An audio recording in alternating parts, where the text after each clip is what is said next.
Hi, today we'll go back more than 150 years and visit the Jerusalem market. We'll see how a national soccer game brought smiles to children's faces. We'll visit Rabbi Samson's special high school, see how Israel honors new immigrants, this time teenagers, and Rabbi Samson is back from his short vacation and brings us his weekly insight. So let's get started.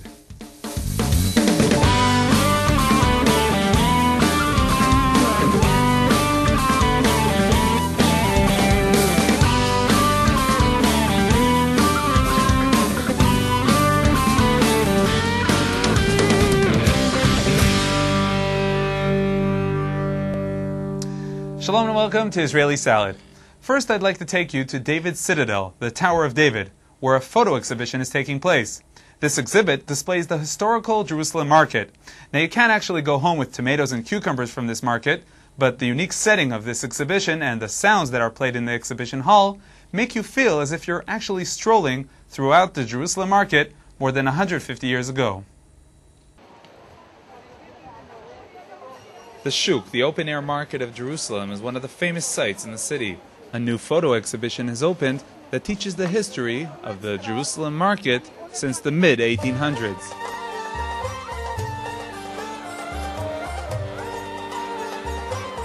The exhibition is taking place at the Tower of David Museum, located at the Jaffa Gate at the entrance to the Old City of Jerusalem. To enter the exhibition hall, we entered through one of the ancient corridors of the Tower of David. More than 40 photographs taken from 1850 to 1920 present the outdoor markets and the early commercial life in Jerusalem. Jerusalem at the end of the 19th century was characterized by commerce that took place in the open squares and streets of the city, both inside and outside of the walls. Merchandise and products, market stalls, bags and baskets were strewn on the streets on every corner, giving the sense of goods spilling from the shops onto the sidewalks. In those days, merchants wanted to bring their products as close as possible to the customers. The shops had to put all their goods outside on the sidewalks so that people could see, touch, smell, and then buy it. Visitors to the photo market exhibition will meet the figures, sights, and sounds that filled the streets of that period. The markets of those days were filled with people bringing their merchandise to sell in Jerusalem. In addition to these merchants, many visitors from the west came to the city. The special scenes of the packed streets caught the eyes of these visitors. So for them it was something totally exotic and unusual, and that's why actually they looked at those vistas in such a way. In these outdoor markets, one could enjoy the service of the various workers like money changers, letter writers, and more. The exhibition brings back memories of trades that have since disappeared. For instance, we have some beautiful images of a soap maker and selling soap in a street corner, or another very interesting one is of an old man whose trade was to repair broken plates. I mean, today we have no such trades in existence anywhere in the world, I believe. The fact that this exhibition is taking place in David's Citadel adds a beautiful and nostalgic color to the photographs. The location also helps take the visitors back to the days when the walls of the old city were the actual boundaries of Jerusalem. Most of the commercial life at the time took place right outside those walls, so it was a perfect setting. So it was just natural to have it in here. And the setup, of course, fits exactly the subject. Today there are shuks, outdoor markets in Jerusalem, like the Machane Yehuda market, but things are much more organized and less spontaneous than how it was between 1850 and 1920. It was all over the streets, all over around the city walls, and in the plazas and so on. The shuk today in Jerusalem is rather organized, because people have stalls over there, they have booths, and then they bring every morning their merchandise to a certain place. There's a major difference actually from disorganized to today's organized commercial life. So it's, I would say, extremely interesting to see how Jerusalem was and what has become out of Jerusalem right now.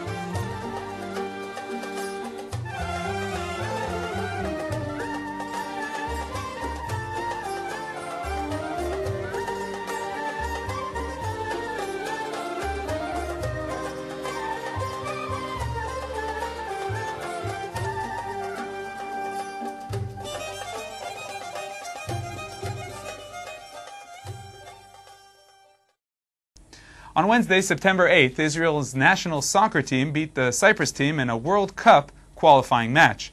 One of the groups that were cheering for the national team was a group of children who were brought to the game by the Lev LaNoar Heart for the Youth organization. On the line with me now is Avi Sfadia from Lev LaNoar. Shalom, Avi. Shalom. So who are these children that you brought to the game? The children that came to the game of the national team were children that came from the settlements in Gush Katif, in Sderot, children from the settlements in Shomron, about 2,500 people that came from about 15 settlements. What was the goal of bringing them to the game? The children, they need these activities of fun to help them pass these quite tough days that they are passing. So how did it go? These children like sport. They like it that they see on the TV and that they read on the newspaper. They like to see them in real size at this Ramat Gan Stadium. The experience with the crowd gave them an experience that they remember and cherish. Avi Sfadia, Lev LaNoar, thank you very much for joining us. Thank you too, and Shana Tova. Shana Tova. You are watching Israeli Salad on Israel National TV. As I said in the beginning, Rabbi Samson will be back with us at the end of the program. But before that, let's visit Rabbi Samson's special high school in the French Hill neighborhood of Jerusalem.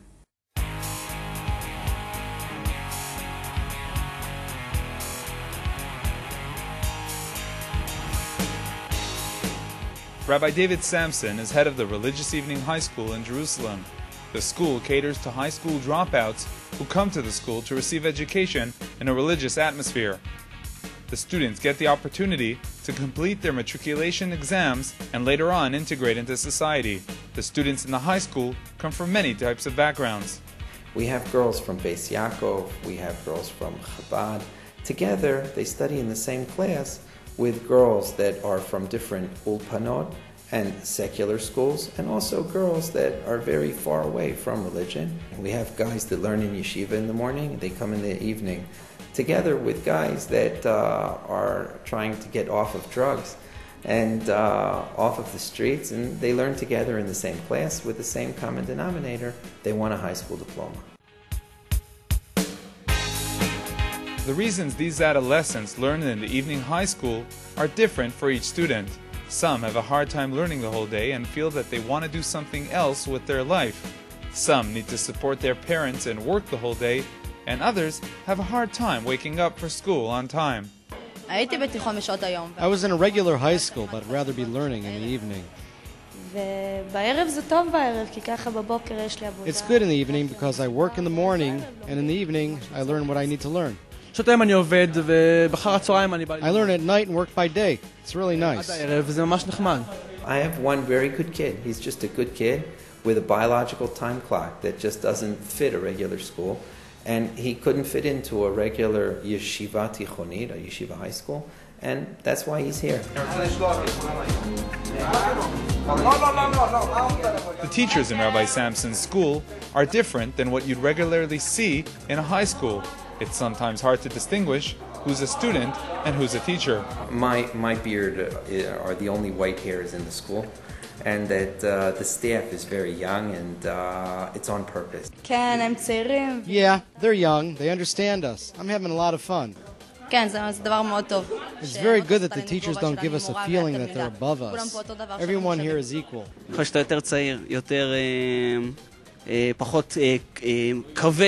younger you are, the less heavy you are with the weight of life. You can better connect to the guys, and you're able to have a close connection with the students. No one obligates you to learn. You're your own boss. If you want to learn, you learn. If you don't want to, you don't learn. But everyone here comes in order to succeed.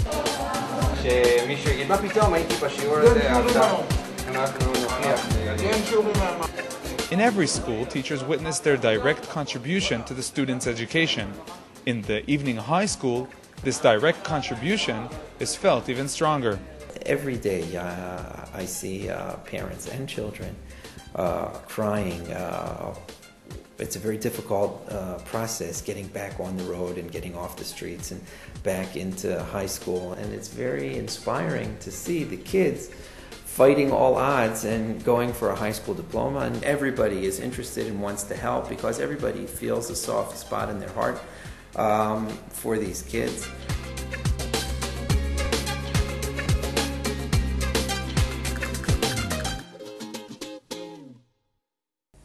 Last week, we saw how the Ministry of Immigrant Absorption honors young new immigrants as they enter first grade in Israel.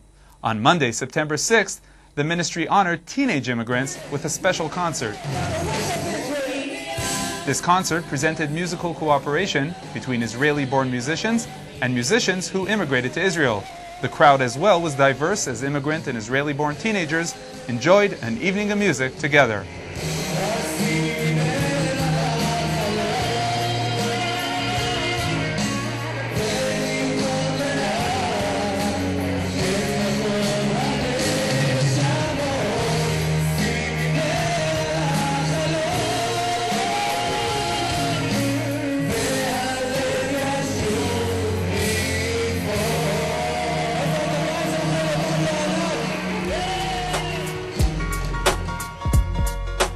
Please send your comments, ideas, and questions to the Israeli Salad email, yoni@israelnn.com, or leave a message on the Israeli Salad voicemail at international dialing code 972-3918-5554. That's 972-3918-5554.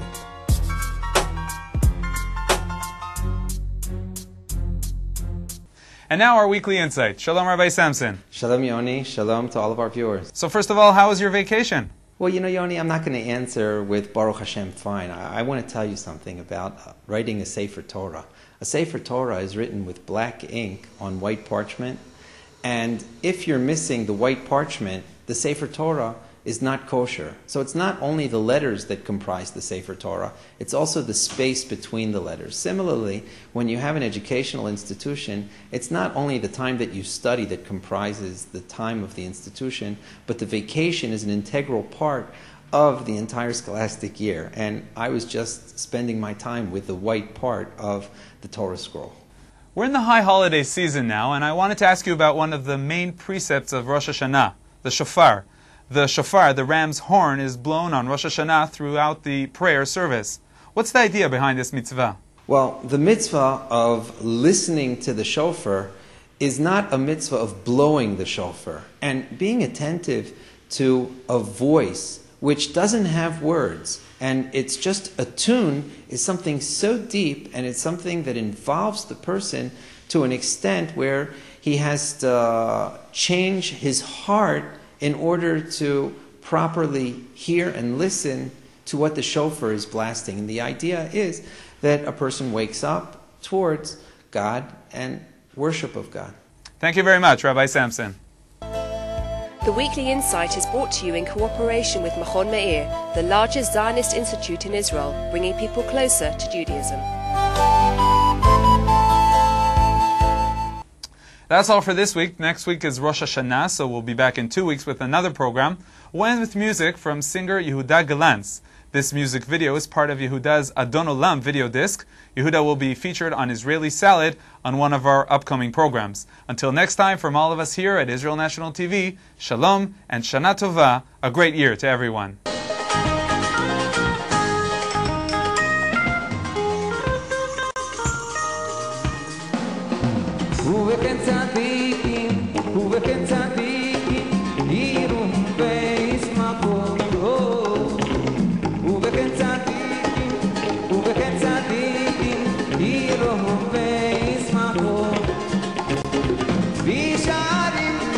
Sharim yalozu, bakasi liberina yageloa.